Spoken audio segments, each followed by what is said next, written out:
Jamaah. Yeay. Oh jamaah. Yeay. Alhamdulillah. Alhamdulillahirrahmanirrahim. Masih di Islam itu indah. Buat yang baru bergabung. Tema kita adalah ternyata yang wafat bisa hidup kembali dengan ini. Kita sudah dengar tadi banyak ilmu dari guru-guru kita. Dan juga jamaah yang di studio sudah curhat tadi ke Ustadz. Sekarang langsung kita gali lebih dalam lagi tema kita hari ini. Kita akan ngobrol sama Ustadz Syam. Ustadz, kita mau bertanya nih Ustadz. Kalau orang yang sudah wafat itu kan pahalanya berhenti Ustadz. Amalnya berhenti. Amalnya berhenti, betul. Dia tidak bisa lagi beramal. Betul. Ya. Nah, tapi kan dengan doa anak yang soleh dan sebagainya itu kan terus bisa mengalir begitu ya Ustadz ya. Tapi sampai kapan batasnya? Nah ini kita pengen tahu nih. Silakan Ustadz Syam. Bismillahirrahmanirrahim. Tabi guruku Ustadz Maulana Utsman, Mas Dude, para alim ulama yang dimuliakan Allah Subhanahu wa taala. Ibu rajin baca doa ini enggak, Bu? Rabbana hab lana min azwajina wa dzurriyyatina qurrata a'yun waj'alna lil muttaqina imama. Oh, sering kita bahas doa ini. Ya Allah, pengen punya pasangan, pengen punya keturunan yang menjadi cahaya mata atau permata mataku, menjadi penyejuk mataku, penyejuk hatiku, subhanallah. Di ujung doanya itu ada doanya waja'alna lil muttaqina imama. Ya Allah, jadikan saya imam bagi orang-orang bertakwa. Kenapa kita penting jadi imam? Coba Bu, kalau orang jadi imam, pahalanya mengalir terus. Coba Ibu tahu imam-imam siapa? Imam Bukhari, Imam An-Nawawi, Imam As-Subki, Imam Al-Ghazali, Imam Abdul Qadir Al-Jilani, Imam Bukhari, Imam Muslim, Imam Ahmad, Imam Abu Daud, Imam Malik, Imam Syafi'i, Imam Hanafi, subhanallah, Imam Ahmad bin Hambal. Kenapa jadi imam? Subhanallah, maksudnya jadi imam di sini. Karena yang setelah kita semuanya akan jadi makmum kepada orang sebelumnya. Ibu tahu cara pakai jilbab begini belajar dari orang sebelumnya. Kita tahu cara sholat itu belajar dari orang sebelum kita. Kita belajar tentang Quran itu belajar dari orang sebelum kita. Kita tahu hadis Nabi SAW, sunnah Nabi SAW dari imam-imam sebelum kita. Maka jadilah imam, minimal imam bagi keluarga sendiri. Anak datang ke masjid bawa sedekah, anak datang untuk berkurban, dia bawa kambingnya, dia bawa sapinya. Dia bawa sedekahnya. Kenapa mau berkurban? Saya ingat dulu bapak aku itu setiap tahun berkurban. Berarti bapaknya imamnya. Subhanallah. Kenapa kau datang majelis taklim? Subhanallah. Kenapa rajin? Saya ingat dulu mama aku almarhumah itu rajin sekali datang majelis taklim. Berarti emaknya nih imamnya. Subhanallah. Keturunan kita akan menjadi makmum semuanya. Makmum kepada siapa? Kepada imamnya. Maka jadilah seorang imam yang baik supaya pahalanya mengalir terus. Tidak terbatas waktunya sampai hari kiamat. Coba tahun berapa Rasulullah SAW?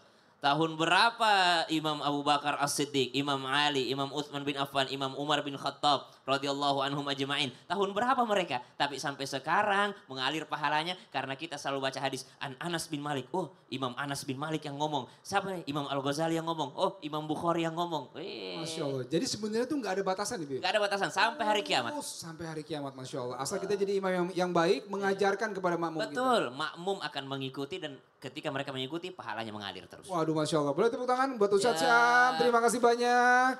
Masya Allah ya. Terus kita belajar jadi imam yang baik untuk bisa mengajarkan kepada makmum kita. Minimal keluarga kita sendiri. Masya Allah. Kita akan lanjut bertanya kepada Habib Utsman. Boleh dong. Bib, kita mau tanya begini Bib. Kalau kita menyambung silaturahmi kepada keluarga. Masya Allah. Yang sudah wafat. Nah itu kan pahalanya mengalir ya Bib ya. Kepada almarhum dan almarhumah. Tapi sebenarnya dalam Islam itu bagaimana hukum yang sebenarnya Bib? Kita mau tanya, silakan Bib. Ya akhir Mas Dude, Ustadz Maulana, Ustadz Syam. Bismillahirrahmanirrahim. Kalimat yang menarik. Bahwasanya apa? Fal yasil rahimah. Man kana yu'minu billahi wal yaumil akhir. Fal yasil rahimah. Siapa orang yang beriman kepada Allah Subhanahu wa taala dan beriman kepada hari akhir, maka dia harus menyambung silaturahmi.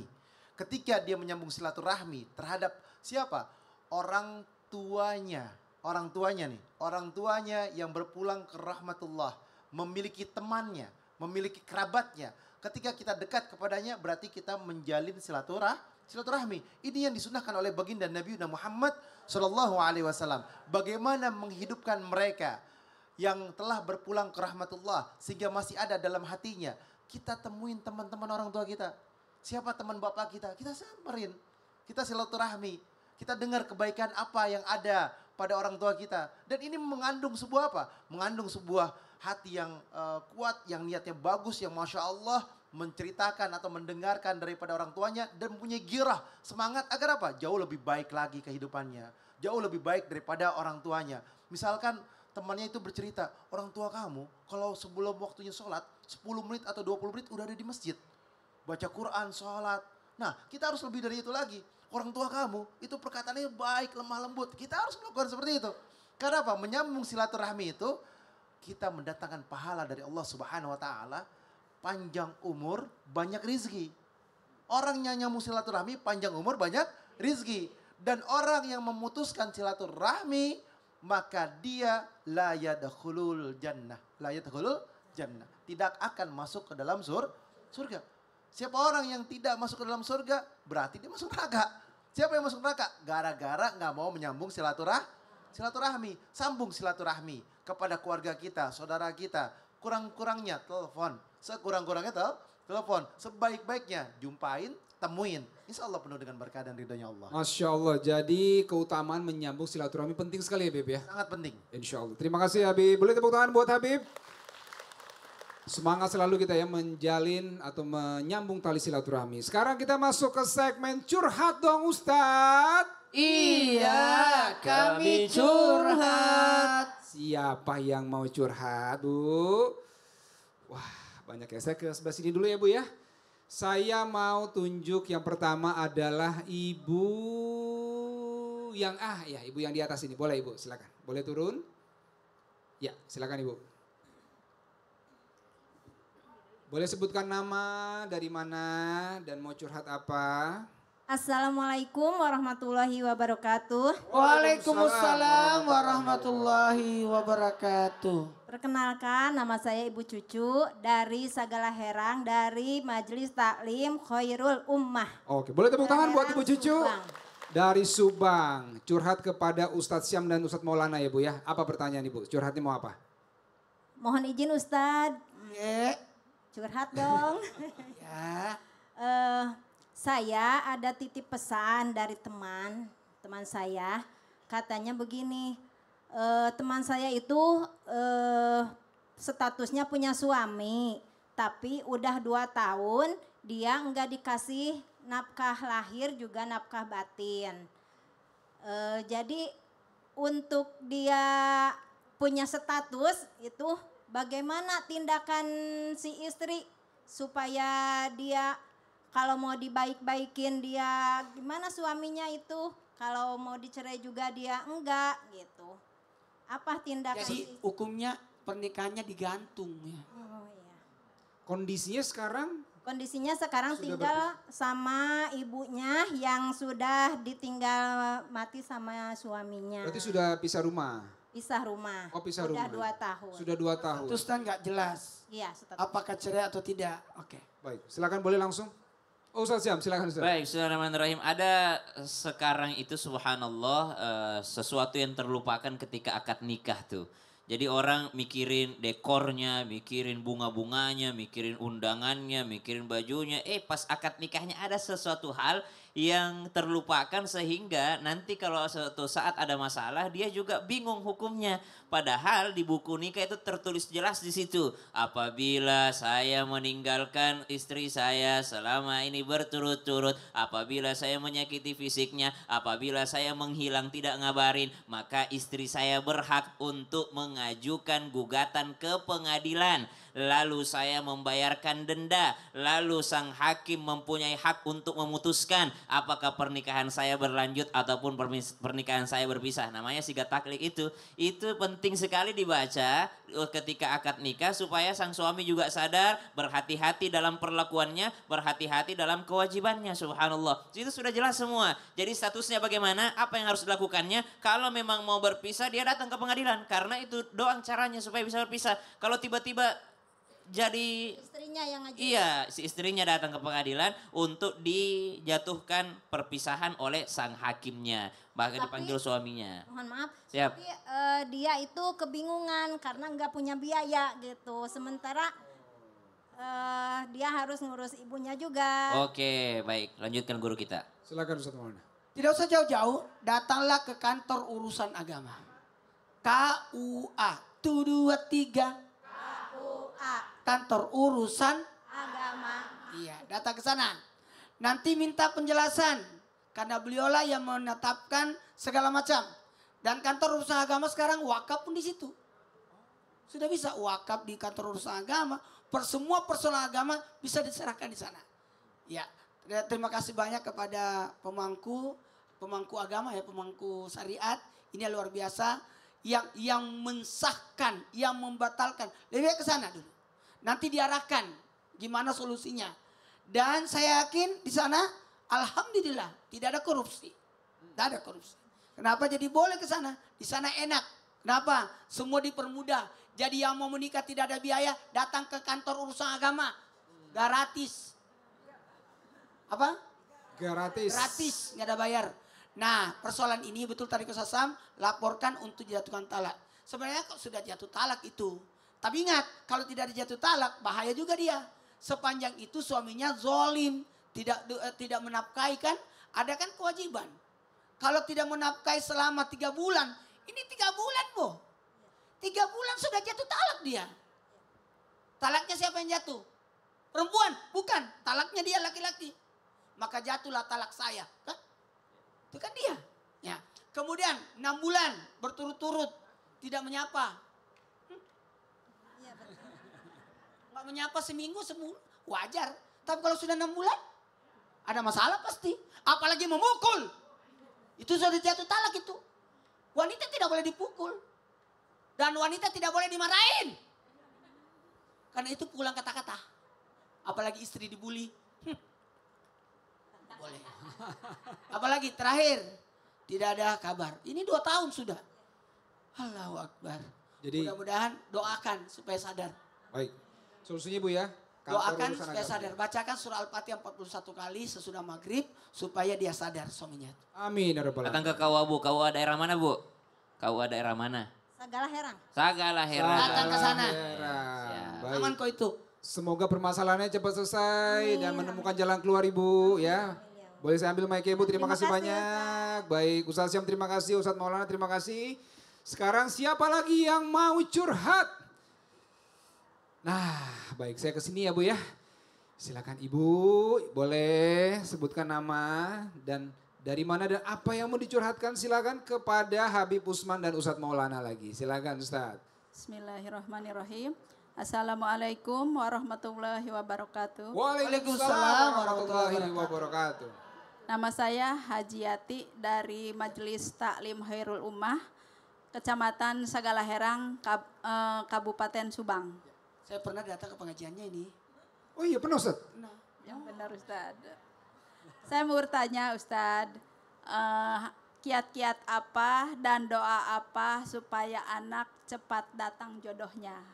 Oh anak supaya Pas cepat banget. datang jodoh. Kok kesini Ustaz nunjuk? Pas banget ahlinya Oh jodoh. ahlinya Masya Allah. Itu Bu ya, anaknya laki-laki perempuan? Perempuan. Perempuan ya. Langsung kita tanya kepada Habib. Bib, bagaimana supaya jodohnya datang yang terbaik Bib? Bismillahirrahmanirrahim. Allahumma salli ala sayyidina Muhammad wa ala ali sayyidina Muhammad. Ingat, jodoh sudah ditentukan oleh Allah Subhanahu wa taala. Oleh karena itu, selalu bermunajat, meminta kepada Allah Subhanahu wa taala di waktu-waktu terbaik dan di waktu mustajab. Kapan waktu terbaik?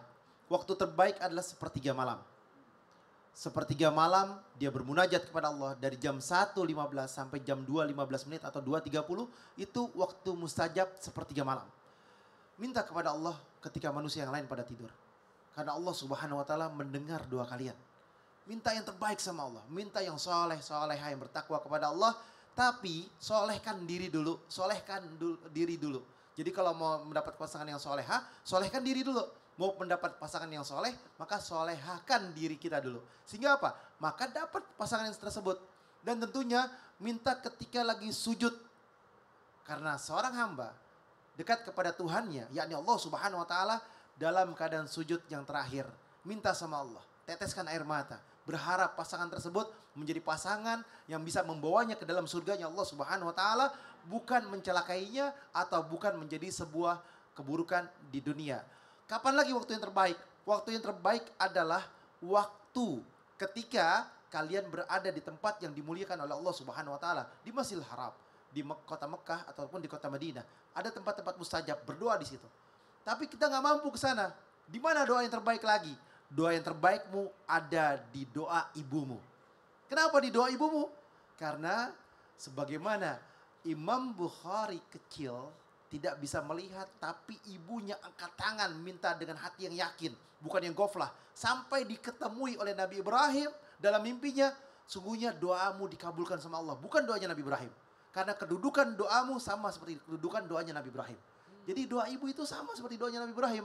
Angkat tangan, tapi ingat ya, hati yang yakin, yang kuat, ibu sholat 5 waktu, nggak tinggal, taat sama suami ibu, bertakwa kepada Allah, ibu iqra'ul Quran walaupun 1 ain setiap harinya.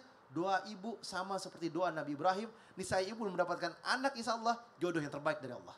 Amin ya rabbal alamin. Ibu, saya mau tanya satu hal dulu Ya. ya. Sudah pernah menjodohkan belum anaknya dengan seseorang? Tapi udah pernah ngomong gitu sama anak ya, gimana kalau misalnya kita jodohkan gitu. Anak jawab gitu, mama sekarang bukan zamannya Siti Nurbaya. Oh, tapi dia sudah mau menikah ya Bu ya? Mau. Mau ya insya Allah ya. Baik Ustadz Maulana, boleh Ustadz? Lakukan ini. Bagi orang, ini kan gini sebenarnya. Deritanya anak perempuan susah sama anak laki. Anak laki-laki bisa menikah. Yang menikah siapa sih? Anak laki-laki. Susah disuruh menikah dia. Kalau dia perempuan, yang menikah itu anak laki-laki. Anak perempuan dinikahi. Paham gak maksudnya? Menikahlah. Kan aku perempuan. Aku dinikahi, betul tadi Dude. Cariin, jodohin. Oke? Dan perempuan kalau mau terbuka jodohnya, mau tahu? Lakukan 3 hal. Medikur, pedikur, cukur. 1, 2, 3. Pedicure, cukur. Bersih-bersih.